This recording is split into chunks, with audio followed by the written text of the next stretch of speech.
So guys, ayan na ang ating red bean paste donut. Ayan. Icing sugar ang ginamit ko. Pwede na nyo namang gamitin ang ordinary sugar para sa donut. Ayan. So, tikman natin siya guys.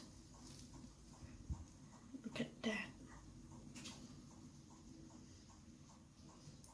Soft and fluffy ang bread. Ayan. Yummy.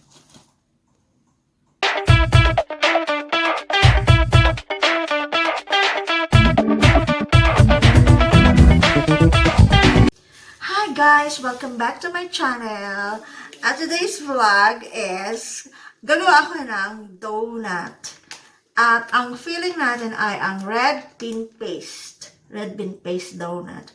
This is perfect for merienda. At pwede rin siyang pangnegosyo.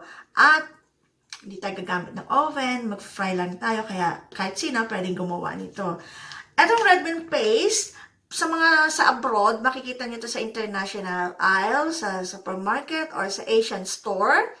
Sa Pilipinas naman, makikita nyo ata. Tapos ganun din sa SM, ganyan, o kaya sa palengke, sa may mga Chinese dyan, ayan, na ready-made red bean paste dyan. So, let's get started, guys!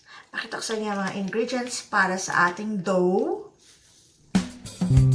So, guys, ayan lang ang ating ingredients. Flour, sa dough, ayan ang flour. Siyempre, kailangan natin ng yeast, at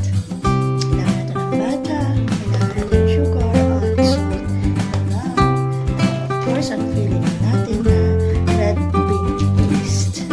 Ayan. Start na tayo gumawa ng dough. So, kailangan natin 2 teaspoon of yeast. Ayan.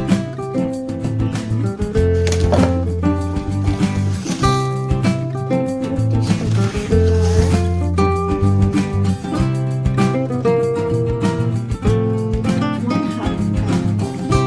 cup of warm milk.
ating donut.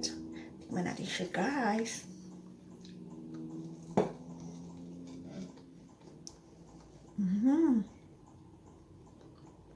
Ang sarap. Super delicious.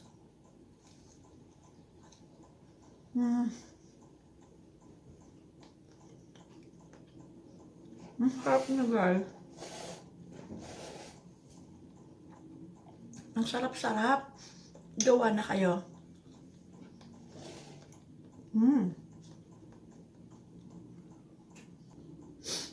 So, thank you for watching, guys. This is perfect talaga for merienda. Kahit breakfast. Perfect sa mga bata. For the children. At pwede rin siyang pangnegosyo. Hindi ko alam kung magkano isa, pero super yummy talaga siya. Mabenta to pag binenta talaga. So, thank you for watching, guys. Keep safe, everyone. See you on my next vlog. Bye! Mwah, mwah, mwah. Hugs to all.